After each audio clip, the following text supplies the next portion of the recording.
at New York Comic Con 2019. I'm here with 2/3 of the creative team for Grendel Devil's Odyssey, number 1 of 8, which has come out a couple of weeks ago. It's a much applause. Much acclaim. Of course, I'm here with writer, creator, artist, Matt Wagner, and colorist artist Brennan Wagner, the father and son team, which is doing their 24th or so full-size comic together. I was doing some math. Really, is it? So you have the just regular comic, not covers or something, but just straight up. So you have, like floppies. And you mean him coloring me, or just? Yes, him coloring you. So you have that's probably right. Yeah. So you have a bit of a history, even a creative history, in addition to your obviously family history. So let's start with Grendel Odyssey, obviously, which is why we're here. Grendel as a story has allowed you to go through different time periods and different eras and all of that stuff. What made this particular era with Grendel Prime the one to go to with this series? Well, after we finished, that was some of the 24 comics you were talking about. After we finished the third Mage series, which was just at the beginning of this past year, I decided I wanted to come back to the Grendelverse, and we had done a lot of stories with Grendel Prime and set in the post-apocalyptic world that he exists in, and I knew we needed something big to shake it up. So I thought, let's just get into outer space, because part of the narrative of that futuristic world is that we never really did get off the planet. Everything just kind of atrophied here. Technology, society, let's get off the planet and let's take Grendel Prime and do that. Since he's a cyborg character, he can withstand the rigors of space travel. I've been pointing out to people that for me it was, I always start with a creative idea, and in this instance I wanted to pay homage to the early years of Heavy Metal magazine. When I was 16 and I discovered heavy metal in the magazine racks, it was a real eye-opener for me. It was first comics I'd ever seen that weren't aimed at kids, that didn't follow the comics code, that embraced adult themes, that had sex, that had violence, that had various drawing styles that didn't match American comics. So that had a very formative effect on me as a storyteller and a comic artist. But like I said, I really wanted to pay homage to that. And I passed that on to Brennan, and he's been researching that for the color approach as well. Yeah, mostly heavy metal covers. Not so much the interiors, but just looking at the covers to get that inspiration. Yeah. I'm sorry, I'm chuckling because I'm doing a deep dive into early heavy metal. Literally, that's my to-get list. No, right on. And one of my other questions was going to be, obviously you're dealing with, space travel, alien world, so, more than the sky is the limit. What are you sort of pulling from? What did you want to sort of have influence you in terms of what you were going to put on the page when you have literally, a blank canvas and stuff?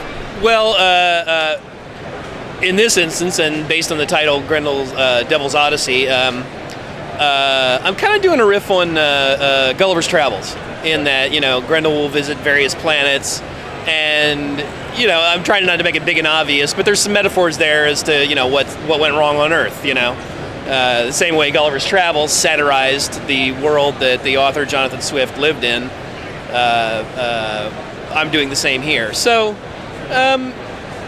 it's an interesting thing.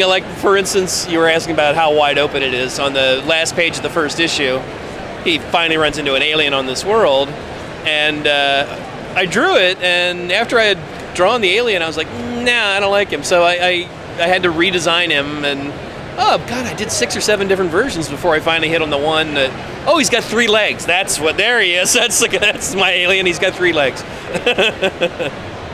And then, color-wise and stuff. So you were talking about early heavy metal, but obviously was there sort of anything else kind of in the mix? I mean, again, these are alien worlds. And is there, I guess, once you see the line art, are there particular things that sort of suggest color to you, from that, from what he's giving you artistically? Yeah, we usually talk about, at the very least, what time of day it is, because that certainly has a huge impact on the decisions I'm going to make, on the lighting I'm going to do. Specifically with when he first lands on the planet, just to kickstart my brain and get a palette going, I was looking at Rumble with James Herron and John Arcudi and Dave Stewart. So I was looking at Dave Stewart then, who I look to on all kinds of stuff. He's really great. He kind of taught me how to do a few tricks back in the day that I still use today. And I was looking at some of the pages from that because even though it still takes place on Earth, he takes great liberties to make the sky like weird green or the mountains like purple or whatever it needs to be, just to sell that vibrancy and that sense of like splendor and wonder and stuff. And I wanted to hit on that, but yeah, the big time on the heavy metal mags, looking at those. Yeah, and after the first couple of pages and the first couple of covers, then I got it here, and then now I'm just kind of rolling with it when a cover comes in, because we have alt artists on each there's a variant cover for each. So. Is Fabio doing all of the? No. Gabrielle did the second one. So each one's a different artist, and so it's really fun for me. I get to approach each cover with sort of a different style to match the art. And yeah, I'm just and now I'm just flying on it. So it doesn't need too much conversation between us before I get going. We do have a chat though beforehand, but it's surprisingly brief. You know, we're very much on the same wavelength, and I'll tell him blah blah blah blah blah. It's pretty rare that we don't match up with what's going on or what needs to go on. It happens occasionally, but pretty rare. That was going to be one of my other questions about the sort of the evolution of your working, relationship. But I guess you had just sort of covered that. One of the things that sort of interested me is that you've always been open to sort of going back and having your work sort of reinterpreted. So you've had like Mage recolored. You had Grendel, Devil by the Deed recolored a couple of times. Yep. I guess this is maybe more a question for Brennan. Is there anything in particular in your father's sort of back catalog that you had a particular sort of, if you were given a chance, anything you'd be like, I'd like to take a crack at that? That's an interesting question. This is an interesting question. I have not gotten that one before.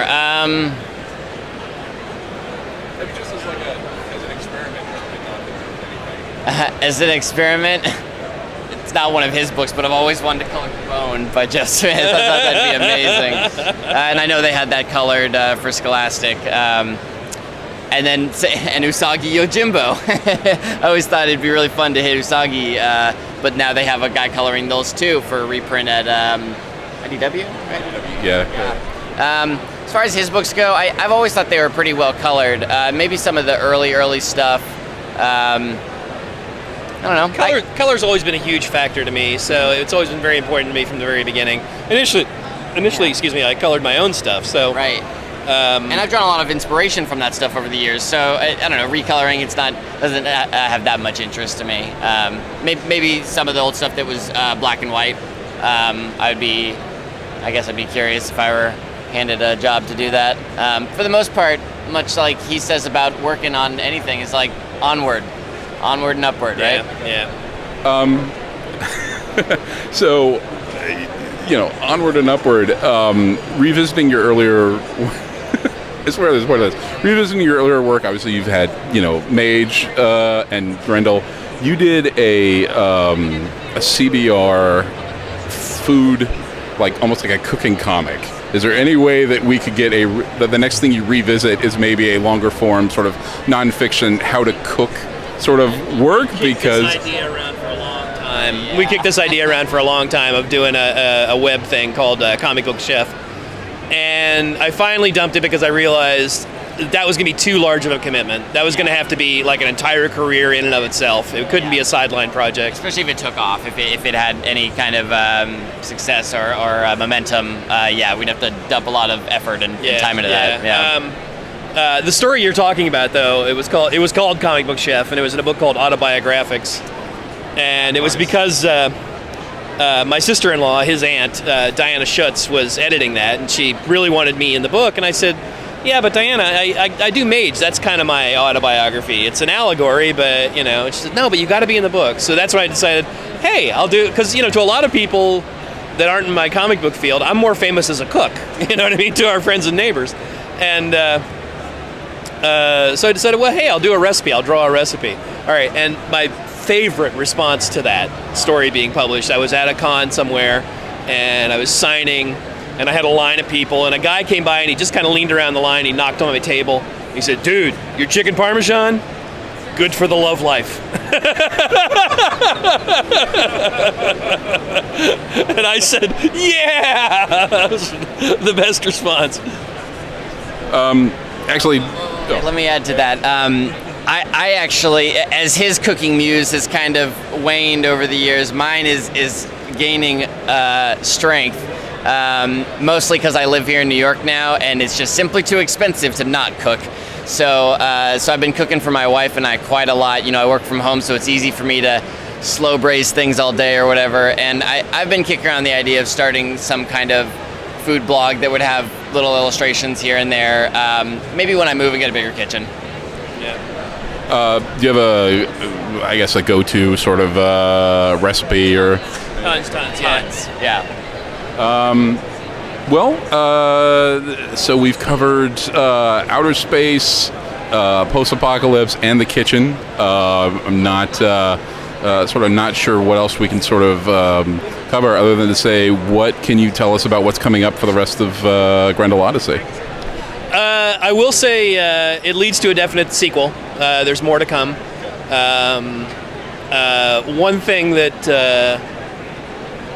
One thing that isn't quite clear when you read the first issue and in the press is that, you know, since Grendel Prime is basically a mechanical character, he's got a human consciousness, but he's a machine.